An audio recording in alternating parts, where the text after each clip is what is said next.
Hi, it's me, Amelia. Welcome back to my channel. Today I'm going to be taking you through the most disappointing books of 2020.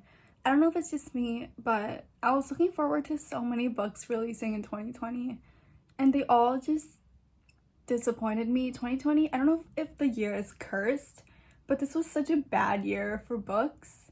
Also, I want to say that not all of these books are bad. Some of them are good, but just disappointing, because my standard for it was really high. So I'm gonna start off with Crescent City by Sarah J Maas, which I wouldn't necessarily say is a bad book, but I think it was disappointing in the terms that you had to read around 400 or 500 pages for the book to be fun, and usually one book is already 400 pages, so it's like you're reading an entire book that's not fun to get to the fun part. Crescent City follows Bryce and Hunt. Hunt is an angel, Bryce is half human, half fae, and they're forced to work together to find this really powerful object that has been stolen, and it's set in an urban fantasy setting, and there's romance. But the romance is really not that good. The world is very vast and the different creatures really interesting, but it could have gone through a lot more rounds of editing and just take out a lot of things that were not needed that made the book so hard to get into. This is just way too long of a book for what happened. Also, the love interest, Hunt, he's no Rhysand, he's no Lorcan, he's just an average Sarah J Maas male, I think. The next book that disappointed me was Marielle Trump's Almost and Never Enough, How My Family Created the World's Most Dangerous Man. So this book is marketed to be about Donald Trump. Even Trump is on the cover, and I remember it being marketed as like the first marketing I saw for it was that if this was published, it would be over for Donald Trump. It would be over for the Trump family. And I was like, okay, like why would it be over for Donald Trump? And then I read it, and most of the book isn't even about Donald Trump. There's like a background on how the Trump family came to America. Like, you learn about his great-grandfather and his grandfather's story, and then his dad's life story. And then you get to, like, the Trump siblings, and it's honestly mainly about Marielle Trump's father, Donald Trump's brother, Fred. After that, it's about Marielle Trump herself and how she was kind of wronged by the family. But it wasn't what it was marketed as. Everything we found out about Donald Trump from this book, it was just vaguely what we already know. Obviously, there were details of specific gatherings, but we already know what type of person he is. It didn't bring anything new, I would say, and I gave it a 4 out of 5 stars. The next disappointing book, and this is honestly just really, really sad, because this was the book I've been looking forward to for years.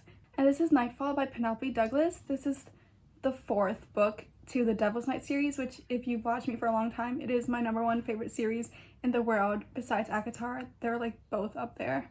The series follows a group of guys. They just got out of jail, and the reason they were in jail, very loosely, they're all in jail because of specific girls, so when they each go out of jail, they go after the girls who put them there. So Nightfall is Will's book, and I've really been looking forward to Will's book because I love Will. He's one of my favorites. But if you've read Nightfall, you might know what I'm talking about. The book was really overshadowed by another couple that literally no one cared about. This book had so much potential. It was set up to be something that would be great, and it takes place in this sort of castle mansion, which is so interesting, aesthetic. There's 2 separate timelines, the present and the past, and I only enjoyed the past. The past was so good, but the present was so bad. I just wanted to stress that half of the book takes place in the past, and the past was beautiful, perfection, absolutely amazing. The present was not, but I wanted to stress the beauty of the past because it's so good. This is probably the most disappointing book out of the whole year for me. Don't get me wrong, I still really love the series, and this is my favorite series in the whole world. And Will and Emmy, who is a couple in this series, are probably my second favorite couple in this entire series. I love them, I just don't love their book. The next disappointing book is Imagine Me by Tahira Mafi. The series is separated into 2 trilogies, Shatter Me, Unravel Me, Ignite Me, the best trilogy in the whole world. And then many years later, the author released another trilogy that continued from the first trilogy, and this was Restore Me, Defy Me, and Imagine Me. The series follows Juliet Ferrars. Everyone she touches experiences a lot of pain and dies. Imagine Me wasn't bad, but like the other 2 books that came before it, it was disappointing. And I think we can collectively agree that the last 3 books should not exist. The thing is, the story is about Juliet Ferrars, and in Imagine Me, she didn't drive the story. It was side characters that drove the story. Juliet was a really passive character in her own story, and the perspectives in the book didn't make sense. It was low-key kind of boring and repetitive. It felt like the last 2 books. That's all I have to say. It's just the last 3 books was just not up to the level of the first 3 books. Also, I feel like people read the series for the romance between Juliet and Warner, and the romance was kind of absent. The next disappointing book was Sicko by Amo Jones, which I gave 1 star. I actually really enjoy Amo Jones' books and her romance. I feel like she takes a really different approach in new adult romances. A lot of new adult authors say that their book is dark, but they're not. But Amo Jones' books are actually dark, and that's what I like about her books. But Sicko was just not good. I had a lot of problems with it. This book is about a girl named Jade. She has a foster brother, and then one day he leaves her. Many years later, he comes back into her life. And now he's the ruthless vice president of a motorcycle club. And he's like the scary dude. The thing is, firstly, this book is a lot more incestuous than I thought. When they said they were foster brothers, I thought they kind of, like it wasn't that incestuous, because it's not like they grew up together or were related. And then I was reading the book and I realized they grew up together since she was a baby. He was her brother since she was a little baby. They grew up together, and that's just so incestuous. I was like, how can you fall in love with a brother that you literally grew up with your whole life? So that just like threw me off.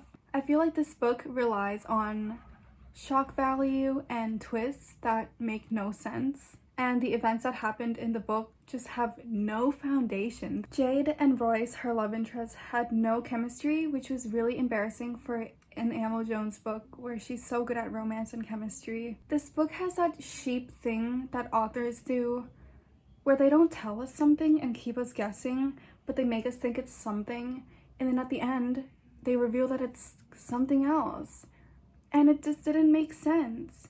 This book just relies on shock value and like mysterious events, but then in the end, they don't make any sense. By the end of the book, I just didn't care what happened anymore, and this book was marketed to be really dark. There was like a disclaimer, and compared to other Amo Jones books, it really wasn't that dark. This book starts out in the past, and then it fast forwards to the future. And I feel like if it had just stayed in the past, this book would be so strong because I really enjoyed the past aspect. But after the fast forward, nothing made sense. I was also really disappointed by The Hunter by LJ Shen. I actually made an entire rant review video on this that I will link down there or up there. The Hunter is about this guy Hunter who hires Sailor to basically be his babysitter because he just has no self-control. I had a lot of problems with The Hunter. You can check out my video, but briefly, it was really misogynistic. I felt like it was racist. And it follows the same formula as every single LJ Shen book. LJ Shen has this formula that she follows for all her books, and it just gets tiring because you know what's gonna happen. Her formula is girl and guy hates each other, and this is for every book. They hate each other, they're forced to spend time together because of something. They start to fall in love, and then they're in love, and then there's a huge fight, and then the fight gets resolved out of nowhere. And then they're happy, pregnant, wedding. And this is every single book. So when you read her book, you already know how the story's gonna go. And she just never brings anything new to the table because they all follow that formula. And besides that, I thought the love interest was so misogynistic. The book was low-key racist. I tackled that in my rant review. It was just really bad. And I'm not even gonna get into the LJ Shen drama that's happening right now. If you want to learn more, check out this Instagram, but I just want to say that Aljay Shen disgusts me and she lost all of my respect. Speaking of Aljay Shen, her book Angry God was also really disappointing. Angry God was one of the books I was looking forward to the most, along with Nightfall, which I mentioned. Angry God follows Lenora and Vaughn. They're in this art school castle in London, which is such a beautiful dark academia setting that I was so excited for. You know, there's painting, castles, sculptures, a beautiful girl, a beautiful guy. I was so looking forward to this, and it was just a disappointment. Again, Aljay Shen followed that formula that she follows in every book. It's so tiring. Also, I want to say that this book doesn't make sense. By the end, something is revealed and it makes no sense. It doesn't make any sense. Aljay Shen does this thing where there's always something mysterious, you don't really know what it is, and then it gets revealed at the end. And I think authors need to stop doing this because whatever is revealed at the end never makes sense according to what we learned. Also, miscommunication drives almost all of Aljay Shen's stories, and this one as well, and I think it's such a cheap way to pull a story forward. There's this rumor going around that Aljay Shen has her author friends write her stories for her, and then they split the money because Aljay Shen has a more popular name. And it would make sense if this was one of the stories because it just wasn't as good as her past books. And honestly, all her new books are just not good anymore. Speaking further on Aljay Shen, she also released The Villain this year that I read last week. I don't want to say too much about the plot of this book, but Persephone needs money for something, and Killian is really rich, so she borrows his money. And for that, she loses her freedom. That's like the vaguest I can get. It was really disappointing as well. Like I said, she uses the same formula. Everything about it is the same. The love interest, ew, like how could you like him? He literally drills the Arctic because he can get like $1 billion from it, and he doesn't care that people is trying to stop him because it contributes to global warming because it's the Arctic, and he's just like, whatever, I want money. And she's like, you're ruining the environment for your future children.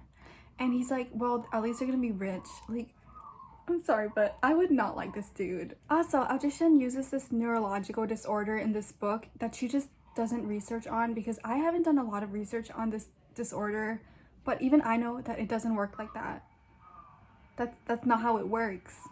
And it was just so, I don't want to use this word, but it's tone deaf. I was disappointed by so many books in 2020, even more than the ones I listed, but at this point, those books are just not even worth my breath. So those were the books that I was disappointed in for 2020. Let me know if you agree. Give it a like, give it a subscribe. Check out my booktube Instagram, check out my main Instagram, check out my book Twitter. Thank you for watching. I'll see you guys in my next video. And also, Happy New Year. I hope that 2021 blesses all of you. I'm manifesting that for all of you. And I hope you have a wonderful new year. Goodbye.